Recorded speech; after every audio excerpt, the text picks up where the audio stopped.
Olá pessoal, estamos de volta. Agora vamos falar um pouquinho das funções.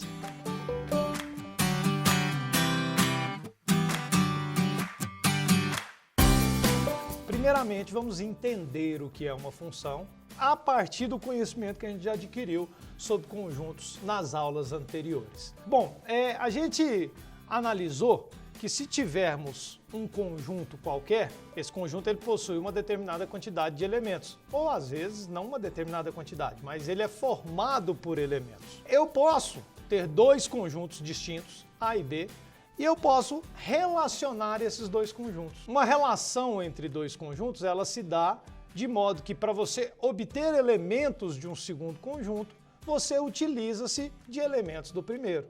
E a gente pode utilizar muitos exemplos práticos do cotidiano, onde existem relações entre dois conjuntos. Para a gente pontuar os dias do mês, por exemplo, a gente acaba estabelecendo uma relação.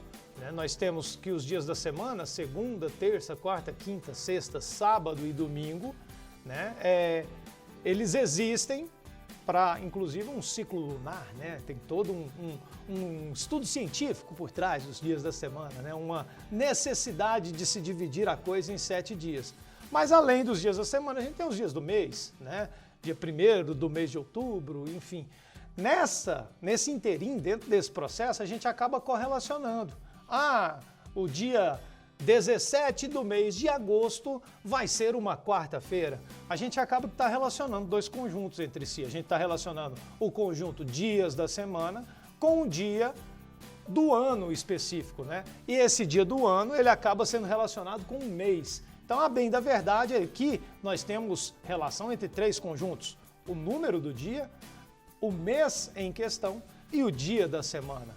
Como são conjuntos distintos, a gente está estabelecendo relações entre eles, e essas relações não necessariamente elas envolvem um procedimento padrão que envolva cálculos. A gente não necessariamente relaciona conjuntos a partir apenas de cálculos. Muito embora, a partir da hora que a gente desenvolve relações de equações entre dois conjuntos, colocando-se um valor para um e obtendo-se um outro, a gente tem uma lei de formação matemática, mais especificamente uma lei de formação algébrica, e que esta lei de formação pode vir a nos dar uma função. Mas vamos devagar, a gente chegará na função, não temas, tudo dentro do seu tempo. Aqui então eu peguei dois conjuntos, um conjunto A com elementos 1, 2, 3 e 4 e um conjunto B com elementos 1, 2, 3, 4, 5 e 6. Por mais que tenham elementos iguais, a gente vai estabelecer uma relação. Essa relação, ela pode ou não obedecer uma lei matemática. Aqui eu resolvi pegar elementos do primeiro conjunto, relacionar com o segundo conjunto. Na forma de diagrama, essa relação ela é dada com pequenas flechinhas. Então eu peguei lá no conjunto A o elemento 1, eu relacionei com o elemento 2 do conjunto B. O elemento 2 do conjunto A eu relacionei com o elemento 4 do conjunto B. O elemento 3 do conjunto A relacionei com o elemento 6 do conjunto B. Peter, que preconceito é esse com o elemento 4 do conjunto A? Não é preconceito não, pessoal. É só para te mostrar que quando você está fazendo uma relação entre dois conjuntos, não necessariamente você precisa englobar todos os elementos do conjunto A e não necessariamente também serão relacionados aqui com todos os elementos do conjunto B. A relação ela tem essa amplitude, você pode ou não observar todos os conjuntos de um elemento para com todos os conjuntos do outro, certo? Aqui, por exemplo, a gente pode criar uma lei matemática dentro desse exemplo especificamente que foi dado. O conjunto A aqui, os elementos que eu peguei, do conjunto B, todos eles são o dobro dos elementos do conjunto A. Até por isso eu não coloquei uma setinha no elemento 4, por exemplo, porque o conjunto B eu não fui até o elemento 8, que seria o dobro.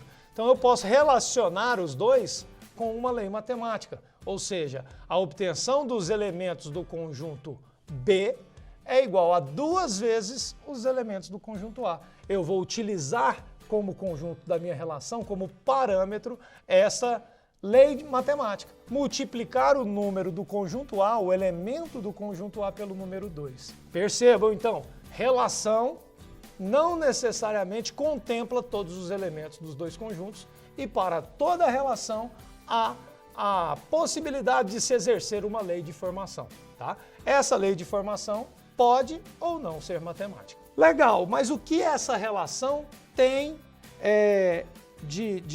tem em comum com aquilo que é o elemento-chave da nossa aula, que é a noção da existência de funções? Vamos lá. Toda função é uma relação, porém, nem toda relação é uma função, tá? Muito cuidado, é muito diferente você dormir com a Maria José e acordar com o José Maria. Isso pode ser complicado, às vezes vale a ida, mas não vale a volta. No caso da definição de funções, esta premissa fica verificada, tá? Toda função é uma relação, porém nem toda relação é uma função. A função, pessoal, nada mais é do que uma relação em que cada elemento do conjunto A se relaciona com um único elemento do conjunto B. Isso daqui é importante demais. Eu vou falar mais uma vez e eu vou te instigar a voltar o vídeo nas 2 vezes que eu falei isso, para que essa noção fique bem na sua cabeça, fique fixa. A função é uma relação em que cada elemento do conjunto A se relaciona com um único elemento do conjunto B. 2 palavras-chave, cada e único. Cada elemento de A se relaciona com um de B. Vamos para um exemplo prático disso. Ó, a coisa para ser função, e essa função está representada por diagramas de Venn, a gente vai ter um conjunto A formado aí por alguns elementos. Sei lá, A, B e C, e um conjunto B que possui elementos A, E, I, O, U. Para contextualizarmos aqui dentro da língua portuguesa. Peguei 2 conjuntos que estão representados por letras do nosso alfabeto, certo? E aí eu vou relacionar cada elemento do conjunto A com um único elemento do conjunto B. Todo mundo do primeiro conjunto partiu flechinha dele, significa que cada um deles está sendo relacionado. Todos os elementos aqui, ó, estão partindo apenas uma flechinha dele, significa que se relacionou cada elemento de A com um único elemento de B. Para uma relação ser uma função, cada um dos elementos de A se relaciona com um único elemento de B. Ou seja, todos os elementos têm que estar partindo flechinha e de cada elemento lá do conjunto A pode partir uma e somente uma flechinha, tá? Esta relação aqui de cima, por exemplo, é uma função? Não.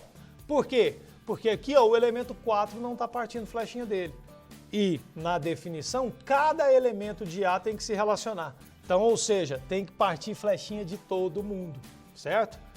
Se porventura eu pegasse uma flechinha aqui também e ligasse com um E, estariam partindo 2 flechinhas do elemento A. Esse cara determinaria uma função nessa situação? Não, tá? Por quê? Porque para ser uma função, o elemento de A tem que se relacionar com um único elemento do conjunto B. A gente vai dar nome aos bois aqui, claro, né? Esse nome aos bois, na próxima aula, a gente vai definir o que é cada elemento do conjunto A, cada elemento do conjunto B, o que é o elemento que recebe a flechinha e a relação existente entre eles. O importante é de observar que, sendo uma função, a gente pode dizer que esta função é uma função que partiu do conjunto A e se relacionou com o conjunto B. O conjunto de onde partem as flechinhas, a gente chama elas, esse conjunto, de variáveis independentes. O conjunto A, ele existe independente de qualquer coisa. Vai ser um conjunto numérico qualquer. O conjunto que vai receber as flechinhas, nós vamos chamar de variável dependente. Esse camarada, ele depende da existência do conjunto A para ele existir, tá? Então, toda função, ela vai ter essas 2 situações, variáveis dependentes, ou seja, aquelas que existem por si só, e alguma que eu vou achar a partir da existência da outra.